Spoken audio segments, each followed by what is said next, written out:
Us at the Prince George's Church of Christ for our midday devotional. Today is September 14th, and we are midway the month, and we're almost officially into the season of fall. We are located at 7800 Central Avenue in Landover, Maryland, a bedroom community of Washington, D.C. And I just want to thank you for once again joining us for this week's devotional as we continue to try and provide lessons that are uplifting, encouraging, and also useful. If it's not useful in your own personal life applications, then we hope that we're providing teaching material that you might be able to share with others who might just be in need of the lessons that you are gleaning each day of the week. This week, I have a special series designed just for, I guess, to help families understand that there are always going to be certain type complexities within relationships, but there are some complexities that are really more compound and more challenging than others. So what we'll do today and the duration of the week is talk about 5 things couples are likely to differ. 5 things that couples are likely to differ regarding in a relationship. And again, if you're not married, uh, these might be lessons that will help you help others. Uh, so let's talk about today just the values that might be one of the things couples might differ. On tomorrow, we will talk about goals that couples might differ. On Wednesday, we will talk about finances as an arena that couples may differ. On Thursday, we will talk about the roles that each plays within a family system. This might be an area that couples differ. And then on Friday, we will talk about intimacy, and this too might be an area in which couples may differ. So for today, let's start with just values. This is an area that couples may differ. Now, important as well as long-lasting beliefs, and I want to take my time with this.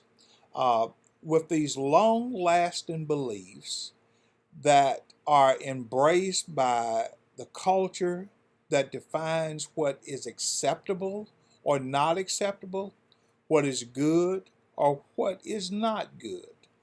That's a general definition of values. It's what is important as well as what is a long-lasting belief or beliefs that are embraced by a culture that defines what is acceptable or not acceptable, what is good or what is not good. Uh, Now, every couple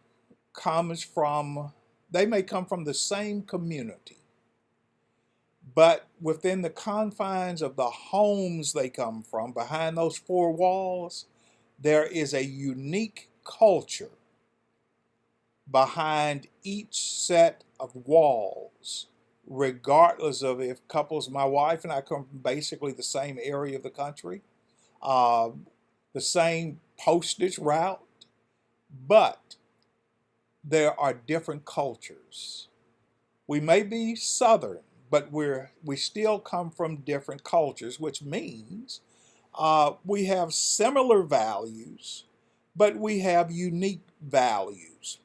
Values are also regulated to a large degree, and they regulate to a large degree the behaviors, and they become the overriding measure, the measuring scale, I should say, within the culture.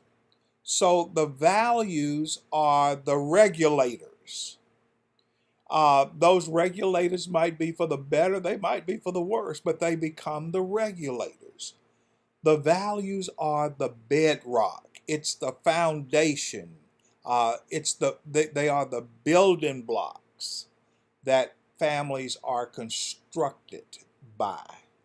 Now, children learn values from somebody.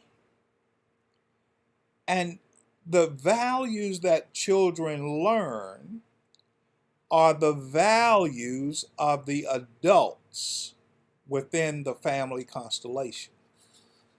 So when we talk about things that couples might see differently, you've got to deal with the foundation. That's always a good place to start because that's where the values are learned. And those values are learned from the adults within the family constellation, the foundation.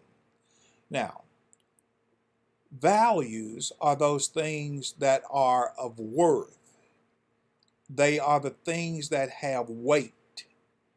And they are the things which a person within the family attach themselves. So whatever is of worth and whatever is of value that causes a person to attach to, such as religion, recreation, children, marriage, holidays, morals, and even their outlook on families. Those could potentially become the hot spots of things that couples are likely to differ about. Because typically, if it doesn't matter, if it doesn't mean anything, if it's basically of no significance, then there's no need to disagree. Those become the, well, whatever. Those become the things, well, it doesn't matter.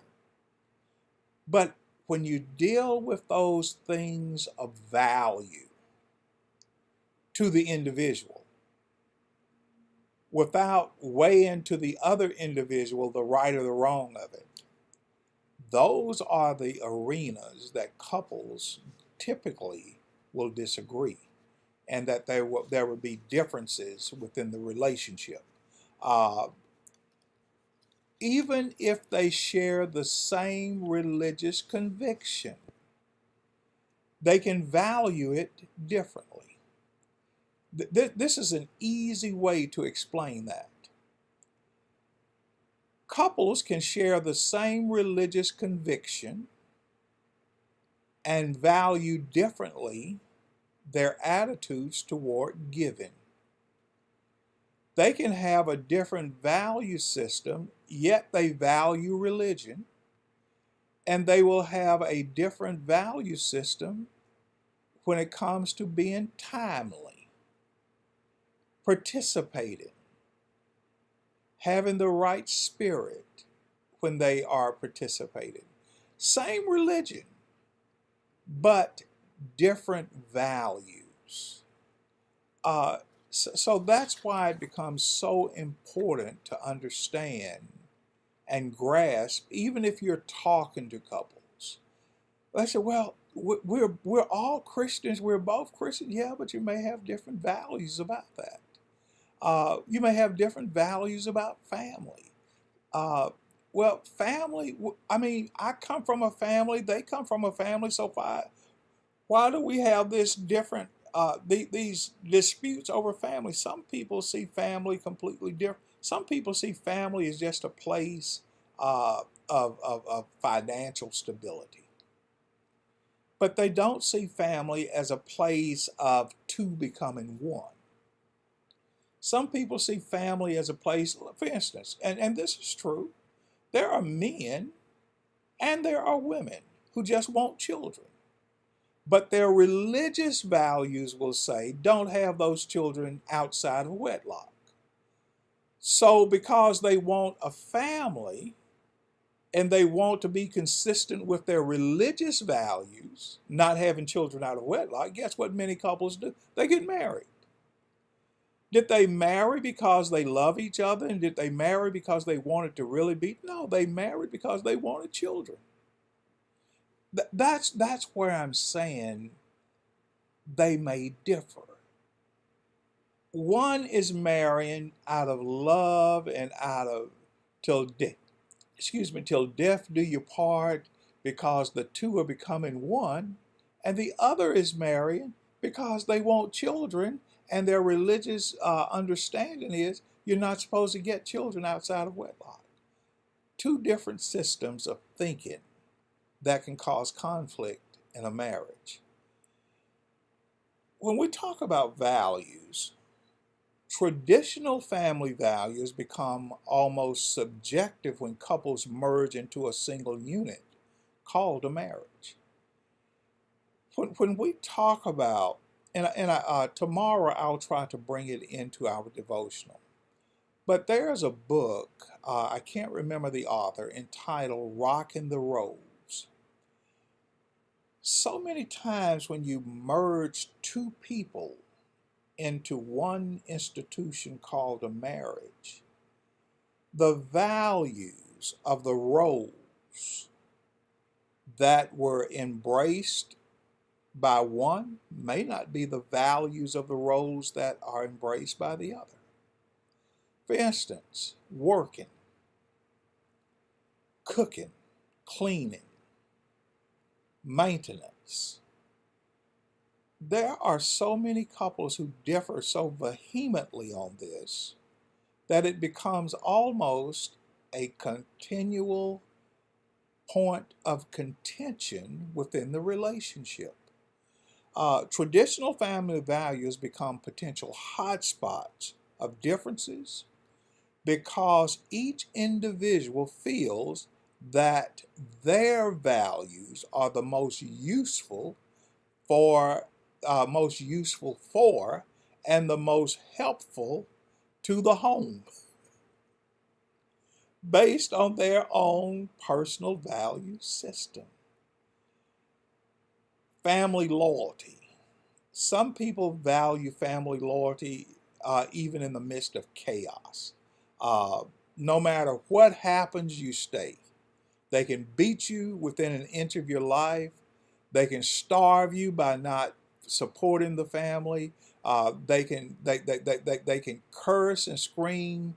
They can be alcoholics. They can be drug dealers. They can be 100% irresponsible. And yet, depending on where a person comes from, they'll say, my family values say you just stay in there. Hang in there, baby. Hang in there.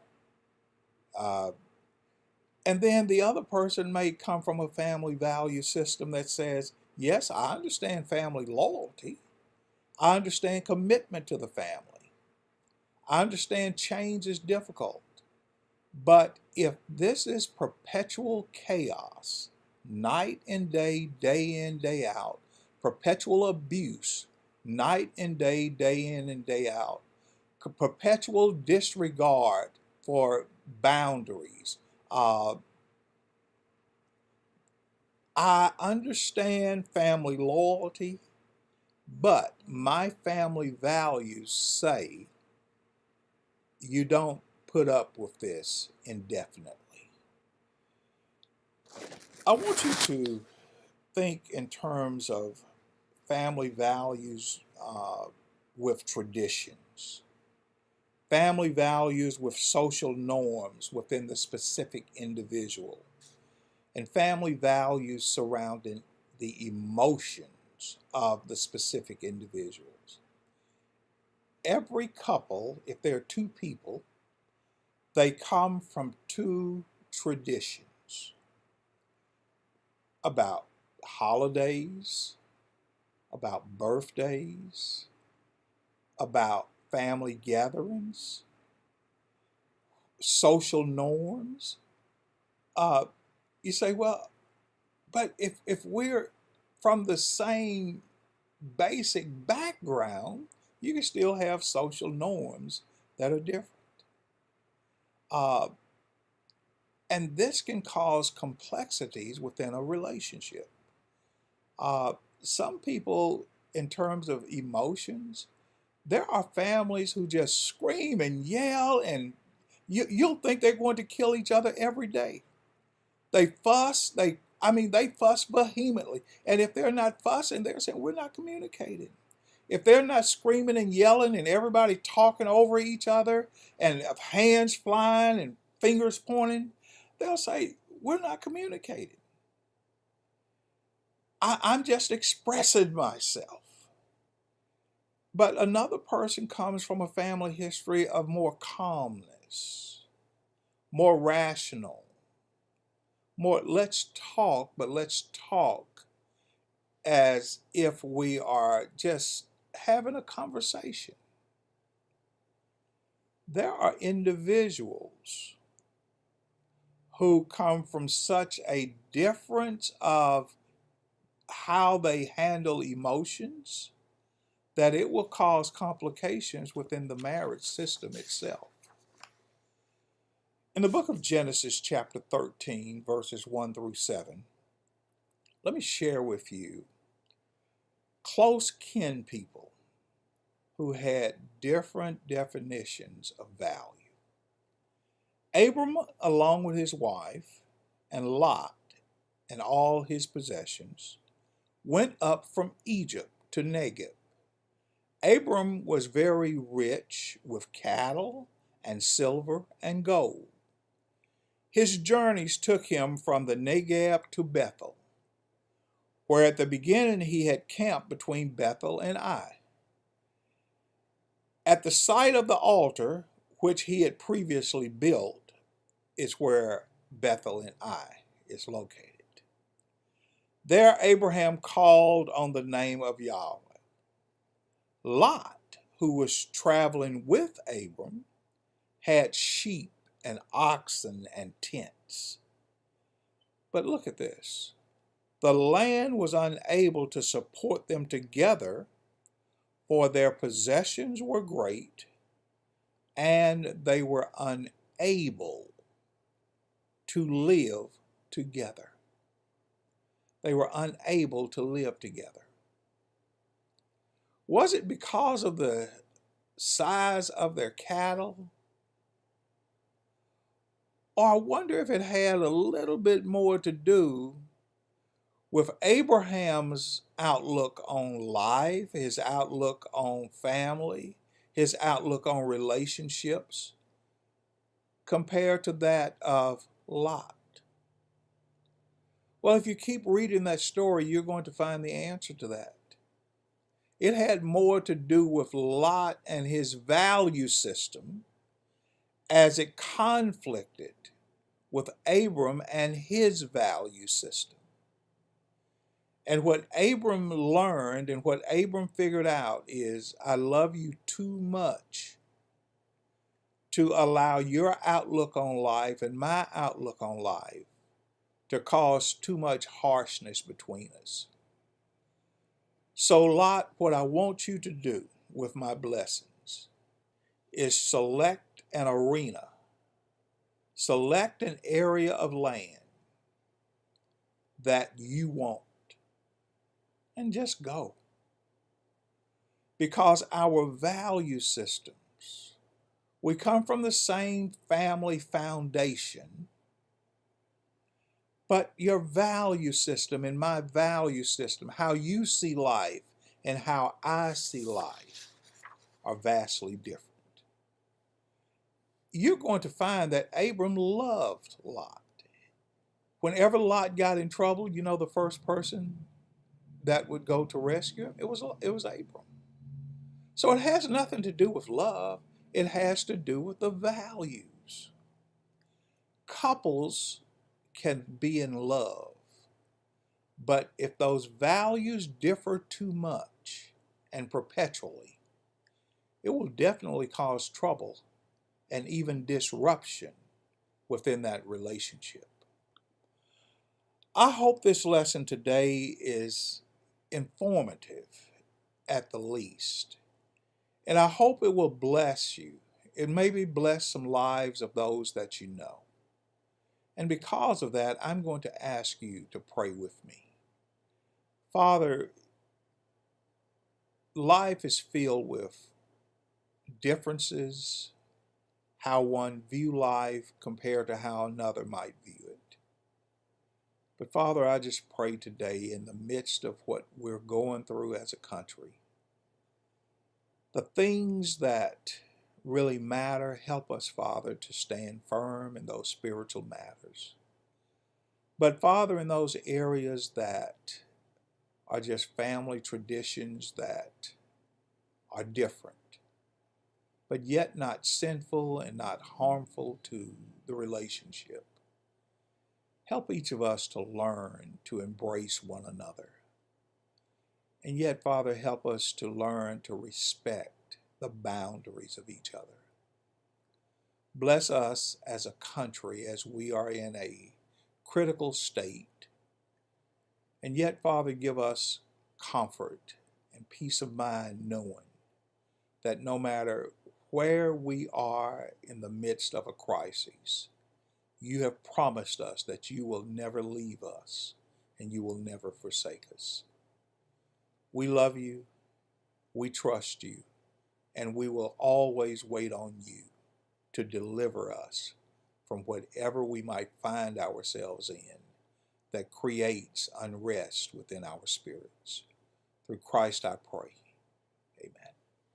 Again, I want to thank you for spending part of your day with me, and I look forward to seeing you back in class again tomorrow. Have a great, great rest of your day. Don't forget the family prayer. I know Jesus, yes, He will get you there. Oh, when we all get together, hold on, hey, don't forget to be no. You know prayer will sail across the ocean. I know it will. Prayer will bring your wandering son back home. Sure enough it will. I know prayer will help you love your enemy. Sure enough it will. I know prayer will teach you right from wrong. Yeah, Lord have mercy this evening. Family prayer. I know my Jesus. I know the Lord will. Yes, He will. He meet you right there.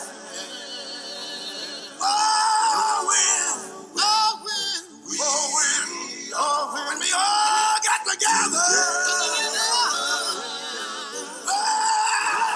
Don't forget family prayer. Listen. I know prayer will. Sail across the ocean. Sure enough it will. Faster than a plane can go. Oh, yes, it will. I know prayer will. Oh, yeah. Help you in time of trouble. Oh, yes, it will. I know prayer will. Prayer will. Give you strength. Yes, it will. But don't you know? Yeah. Lord have mercy this evening. Family prayer.